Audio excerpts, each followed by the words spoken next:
Большие неудобства доставляют якутянам затянувшиеся ремонтные работы на улицах Ларионова и Сооруна-Амалона. Также неудобства горожанам доставляет и перекрытие участка дороги возле новой школы АИК-Гата, которая будет закрыт до следующего лета.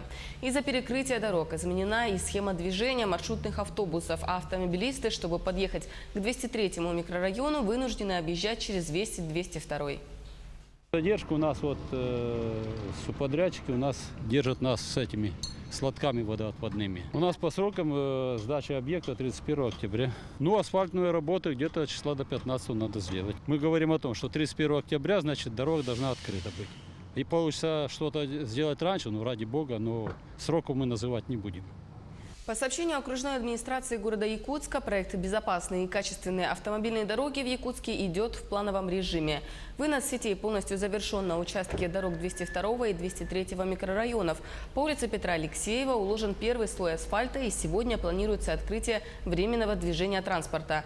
Кроме этого, движение открыто по улице Жарницкого на первом участке дороги. Второй участок будет асфальтирован на этой неделе.